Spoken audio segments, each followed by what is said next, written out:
Is there advice you can give to young kids that are living through a shitty situation of any sort, a tough life? Find a thing you like.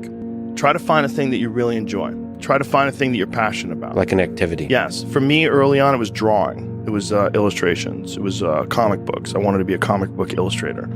And then it went from comic book drawing and illustrations to martial arts. But it was just another thing that I was very, very passionate about. That was my vehicle out of my dilemma. That was my vehicle out of my own anxiety and trauma and my own issues and insecurities. And find something. Find a thing that you genuinely enjoy, because getting good at things you genuinely enjoy is extremely beneficial for young people, because it lets you know that, like, everybody thinks they're a loser. Every young person thinks they're a loser, at least a young person in the situation I was at.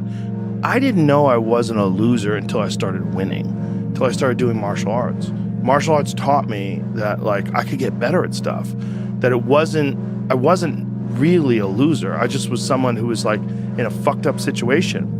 But you could channel all that energy that you have as a young person into something and get better at it. And then all of a sudden people admired me. I was like, this is crazy. So I went from being someone who was incredibly insecure and basically a failure to someone who was really successful at this one thing that was very dangerous, that other people were scared of.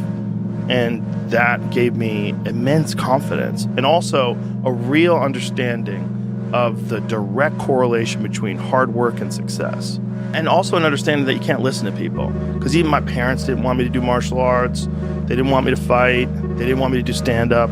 There's like, you have to understand who you are, and then in the face of other people's either criticism or, you know, lack of faith in your ability to succeed, you push through, and there's great benefit in that. And then you realize that you can kind of apply that to other things in life.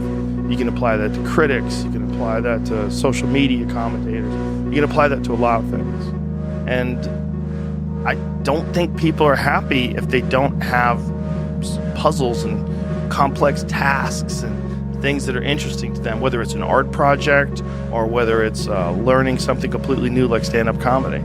Like, doing things that are difficult it's as much of a nourishment of the mind as food is a nourishment of the body. I think you need things that are puzzling to you, where you have to find your own human potential in the difficulty of the task and work your way through things. At least for me, and in my life, that has been 100% constant. I am a very happy person, and I have never had a moment where I'm not doing difficult shit. Give yourself an arduous, difficult task where you're challenged mentally and challenged physically. One of the great things about being challenged physically is it's also mental. The people that don't understand that have never really been challenged physically. People that think that physical challenges are just physical. It's just brute grunt work. It's not. It's emotional intelligence. It's understanding your desire to quit and conquering your inner bitch. All that stuff it's mental. It's playing out inside your head. And there's a mental strength that you acquire from that you can apply to intellectual pursuits. And the people that don't think that are the people that haven't attempted them. And there's an arrogance to people that only pursue intellectual exercises, only pursue intellectual things, and don't pursue anything physical. That the physical stuff is base, it's grunt work, it's primal, it's not necessary. I don't think that's accurate. For most people, I think you can really benefit from physical struggle, and you benefit from it in a mental way. And I think that is overlooked. That's unfortunately overlooked by academics and intellectuals. Find some difficult shit to do, because that gets away a lot of the anxiety that you carry around in your body. A lot of difficult things make regular life less difficult. And that sounds so simplistic, but particularly physically difficult things. Because when you do things that are physically difficult, the strain of making yourself do those things, it's very valuable.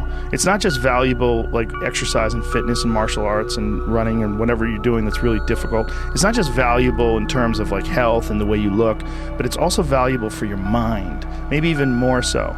Because regular life can be confusing, and little things that go wrong and little problems that arise are exacerbated by the fact that you're not accustomed to dealing with hardship. So creating your own bullshit, whether it's through fucking some brutal kettlebell exercise or running up hills or something, is extremely valuable for you also, not just accepting the nuanced perspectives of other people, but also being able to navigate through this world with some sort of an understanding of just how complex it all is and how weird it all is, and not be overly thrown off by every little dip in the road and pothole that you encounter. That's the real message. The real message is we all started from nowhere. I mean, we all had bullshit jobs. We all felt like losers. But through time and effort, you build a stronger human. You build a stronger body. You build a stronger mind. You build accomplishments and will and momentum. And then you look back and you go, hey man, I'm not washing tables anymore. You know, I'm not washing dishes. I'm not cutting lawns. I'm not digging ditches.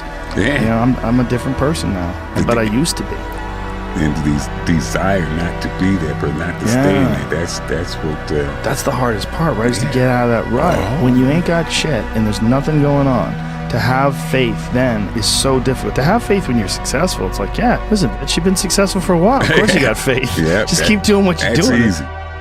It's like you already got up the hill. Now you're just coasting. You know, you're just rolling down the hill. Everything's great. The hard part is getting up that fucking hill. Especially if you got a dad you're hiding from. Especially if you feel like you're a loser. Or you never really had anything in your life that you could look back on and say, hey, I was really good at that. You know, and there's a lot of people out there listening to this. There's so many people that are in that starting point. Like the people that come up to you and say, I don't know what to do. What should I do? How do I do it? Yeah. How do I get going? But you're going to have to figure it out, one foot in front of the other. You're going to have to find a thing and keep working at it and get better at it. That's one of the things that I like so much about martial arts. They let anybody in. And then from learning how to do that, you get better. And then you realize, damn, I can get better at anything. The desire to get better. Yeah, that's for everybody. Just find a thing. Everything. And if you find a thing, like particularly martial arts, because you get belts and ranks, and then you can see how you're doing with opponents. But if you could just find a thing and work hard at that thing, you'll realize through that thing that you can get good at anything with time and effort. Pick a thing. Pick a thing. Whatever the thing calls to you. Whatever calls to you. The desire to change those circumstances, whatever they might be. As long as you have to have that desire, the will to change those circumstances. Yeah. That's your start right there. But if you have the will, the desire to change it, there's your starting point.